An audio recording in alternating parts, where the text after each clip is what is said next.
కొట్టుకుంటా ఆంధ్రలో మోచేతి నీళ్లు దాక్కుంటా బతుకుతుండేన. ఇవాళ సిద్దిపేటకు కేసీఆర్కు రేవంత్ రెడ్డి రుణపడి ఉండాలి. సిద్దిపేట లేని కేసీఆర్ లేడు, కేసీఆర్ లేని సిద్దిపేట లేదు. జీవితాంతమైన రుణపడి ఉండాలి. ఆయన వల్లనే ఇలా తెలంగాణ వచ్చింది. రేవంత్ రెడ్డి గారికి మతిమరుపు వ్యాధి కూడా ఉన్నట్టున్నది.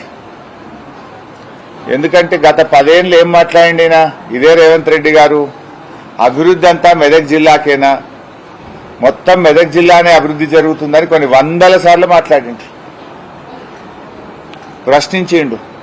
ఇప్పుడేమో అభివృద్ధి జరగలేదు అంటాడు. మరి ఏది నిజం? నిన్నటిదాకా అభివృద్ధి అంతా మెదక్ జిల్లాకే అని కొన్ని వందల సార్లు నువ్వు ప్రశ్నించింది నిజమా? ఇవాళ అభివృద్ధి జరగలేదని నిన్న ఈ చౌరస్తాలో మాట్లాడింది నిజమా? ఏది నిజం? నువ్వు మొన్నటిదాకా మాట్లాడింది మర్చిపోయినట్టు, కొంత మతిమరుపు వ్యాధి ఉన్నట్టుంది. అందుకే ఇప్పుడు అభివృద్ధి జరగలేదని మళ్ళీ కొత్త పాట పాడుతున్నావు. రేవంత్ రెడ్డి గారు ఆగస్టు 15 తర్వాత సిద్దిపేటకు వస్తా అన్నాడు. నేను స్వాగతిస్తున్నా ఆయన వ్యాఖ్యలను. నేను చేసిన ఛాలెంజ్ను స్వీకరించమని అడుగుతా ఉన్నా. ఇప్పుడు మళ్లీ అడుగుతున్నా. నువ్వు స్వీకరించలే ఇప్పటిదాకా, ఉత్త సొల్లు మాట్లాడుతున్నావు. నేను సంగారెడ్డిలో ఛాలెంజ్ చేసినప్పటి నుంచి ఒకటే స్టాండ్ మాట్లాడుతున్నాను. నేను ఏ వీడియో క్లిప్పింగ్ చూసినా, పబ్లిక్ మీటింగ్ స్పీచ్ చూసినా, నా ప్రెస్ మీట్ చూసినా I'm on the same line. ఇప్పుడు కూడా నేను స్వాగతిస్తున్నా. నాకేం ఎమ్మెల్యే పదవి కంటే నాకు పెద్ద నీలాగా పదవుల కోసం పార్టీలు మార్చుడు, పదవుల కోసం అబద్దాలు ఆడుడు, పదవుల కోసం విలువలు లేని చిల్లర రాజకీయాలు చేయడం నాకు అలవాటు లేదు. ఎథిక్స్ తో కూడినటువంటి, విలువలతో కూడినటువంటి రాజకీయాలు చేయడమే నాకు అలవాటు. ఈరోజు కూడా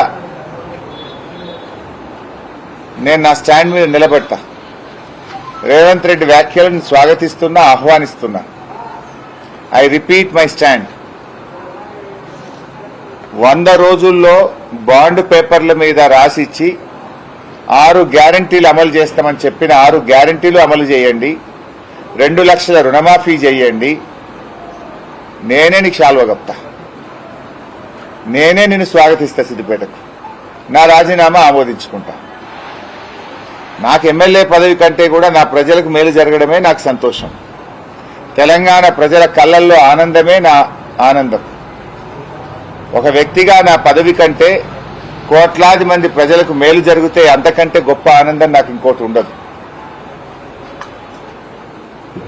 ఎవరైనా ఒక చెక్ ఇచ్చినప్పుడు చెక్ బౌన్స్ అయితే ఏముంటుంది? చట్ట ప్రకారంగా చెక్ బౌన్స్ అయితే శిక్ష పడుతుంది.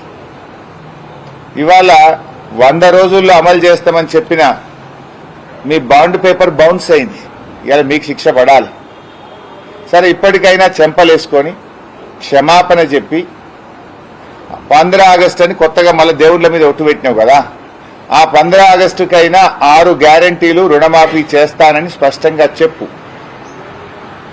దానికి నువ్వు సిద్ధమా అని నేను అడుగుతా ఉన్నా. నువ్వు 6 గ్యారంటీలు అమలు చేసి రుణమాఫీని 15 ఆగస్టులోగా చేస్తే నేను స్వచ్ఛందంగా స్పీకర్ గారి దగ్గరికి వెళ్లి స్పీకర్ ఫార్మెట్ లో రాజీనామా ఇచ్చి ఆమోదించుకోవడానికి సిద్ధం.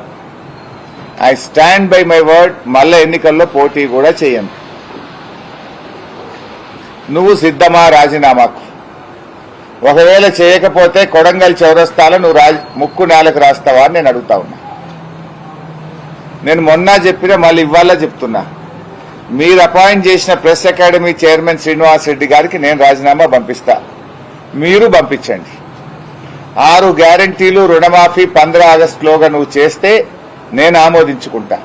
చెయ్యకపోతే నువ్వు ఆమోదించుకోవడానికి సిద్ధమా?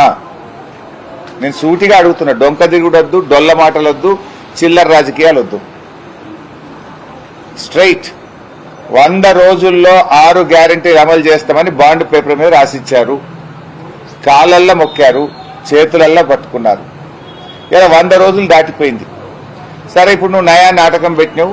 దేవుడి మీద ఓట్లు. ఆనాడేమో ప్రామిసరీ నోట్లు, ఇప్పుడు అన్ని గాడ్ ప్రామిస్లు.